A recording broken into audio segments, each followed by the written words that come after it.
change the birdcage liner. They can only take on so much crap before they're unbelievable and ineffective as frontmen and pawns and the actors on the stage for us. Because, of course, you know, the shell game and the gangsterism of Chicagoland is in full swing now that Obama's brought in a Daley to be his new chief of staff. Meanwhile, Rahm is going to Chicago to elbow his way in, and that'll be the least of it if we're lucky.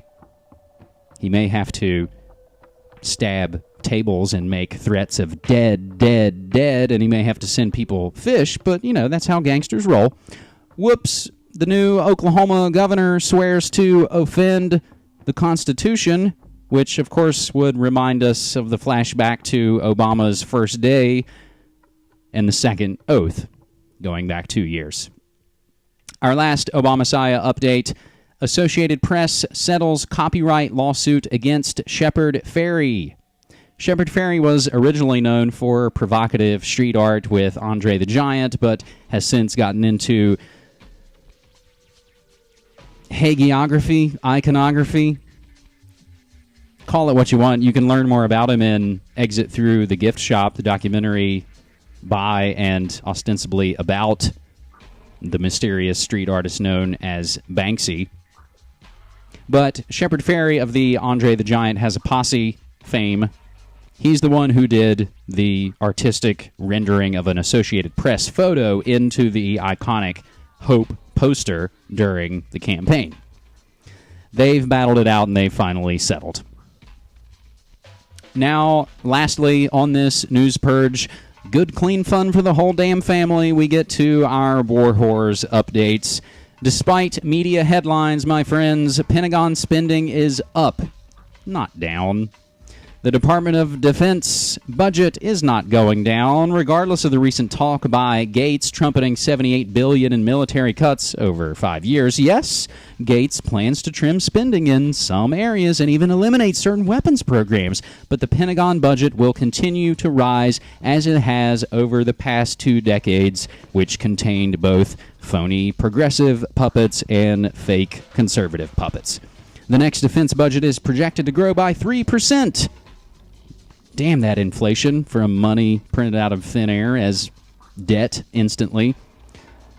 The next defense budget is projected to grow by 3% to $553 billion. Money that does not include the cost of military operations in Afghan-Iraq.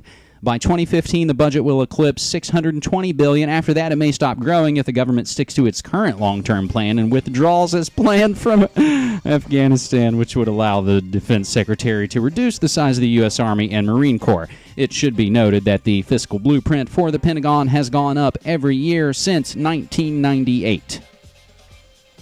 Despite talk of cuts, Pentagon spending still going up, but somehow, gosh, sorry about your job. Sorry about your home. Sorry about your foreclosure. Sorry about your whole city being ruined because international gangsters moved your jobs overseas.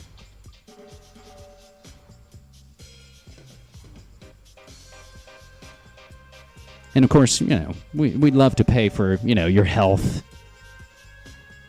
As if a rat's ass was given about you. We could pay for all that in a pittance.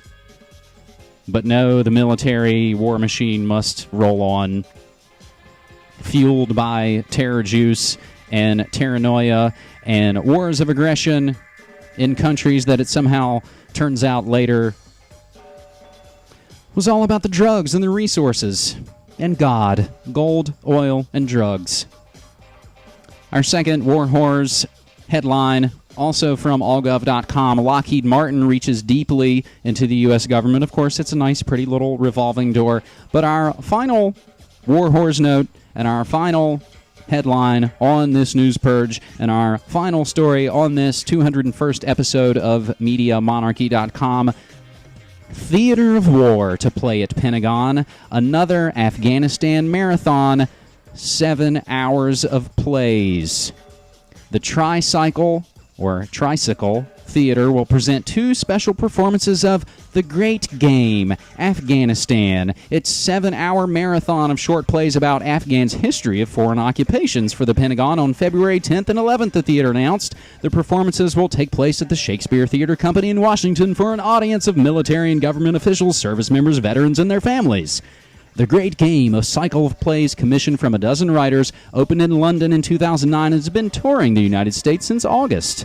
The company did a similar private performance for Britain's Ministry of Defense in July, and a news release from the theater quoted the country's top military commander, General Sir David Richards, as saying that if he had seen the plays before he went to Afghanistan in 2005, it, quote, would have made me a much better commander, end quote, of the international security forces.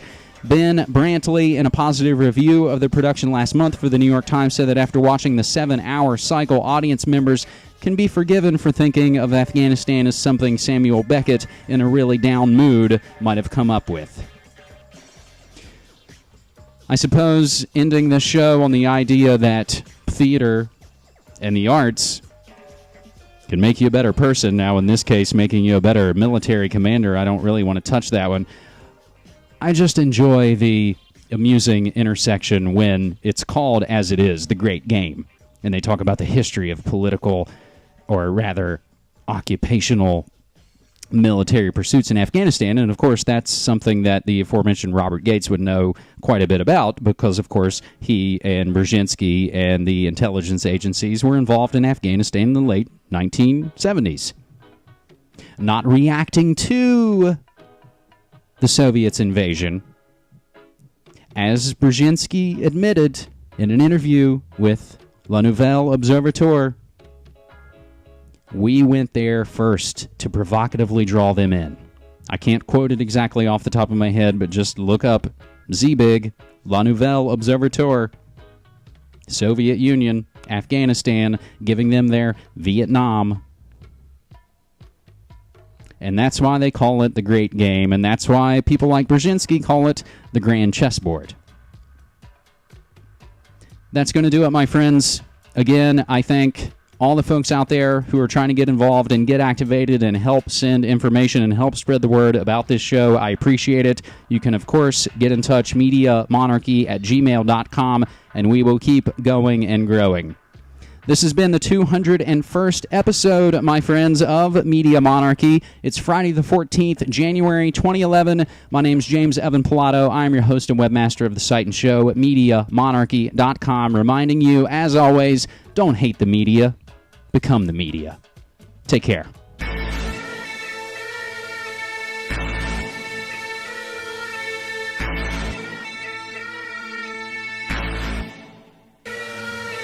MediaMonarchy.com is your source for alternative news, politics, conspiracies and cover-ups.